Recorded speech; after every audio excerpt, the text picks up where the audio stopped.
As we continue with 2016 GOP presidential candidate Carly Fiorina, we're going to get to some of your questions in just a second here. All right, I'm going to mention names. Quick answers. Rand Paul. I think he is outside the mainstream of this party, and I think we are a nation that must always face outward into the world. When we are not leading, which doesn't mean rushing off to war, the world is a far more dangerous and tragic place. Rubio, Marco Rubio.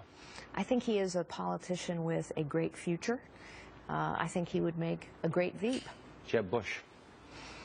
Jeb Bush is a very good man. I think that it's difficult for people to think about a Bush 3. Scott Walker.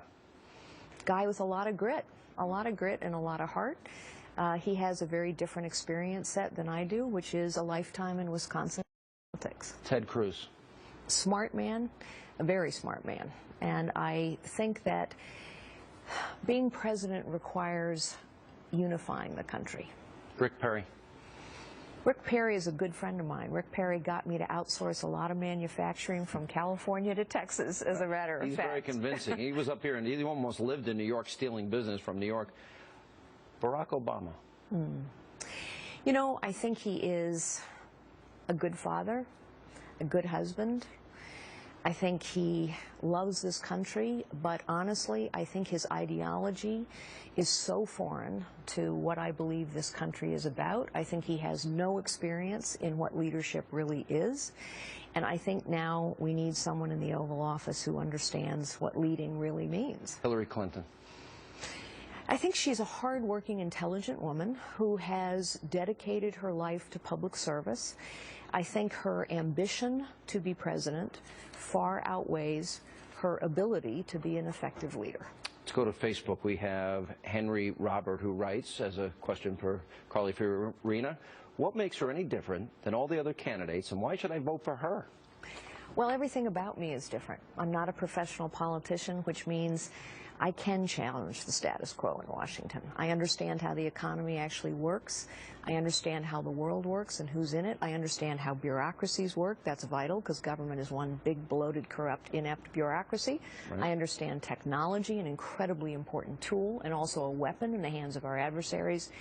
And most importantly of all, I think, I understand leadership. Its highest calling is to unlock the potential in others. We need a leader who will unlock the potential of this nation, and you cannot unlock the potential of anything without challenging the status quo.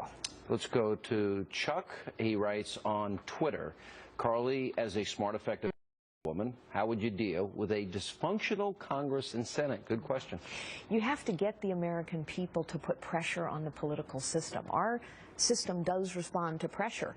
And so I would literally go into the Oval Office for the radio address on a regular basis, and I would ask people to take out their smartphones. And I'd say, I'd like you to vote on this question. Do you think it's important that we know where every one of your dollars is being spent? Press 1 for yes, 2 for no. I know what the answer would be, but it would put pressure. Do you think we ought to be able to fire senior executives who don't do their job? Press 1 for yes, 2 for no. I know what the answer would be, but it would put pressure on the political system. Last one. This is from Leo Berry on Facebook, and he writes, 2 questions. How far will you go to protect the U.S. Constitution, and how will you deal with Obama's executive orders, all of his executive orders? Well, you know, that is actually the most important thing that a president has to do. You take an oath to defend and uphold the Constitution. And one of the first things that I would do in the Oval Office is start to roll back all of these executive orders, which are having an incredibly damaging effect on our nation. The first week at least, if not the first day? Exactly. Yeah. All right, we're going to take a break. We'll come back more with Carly Fiorina right after this break. Stay with us tonight on Hannity.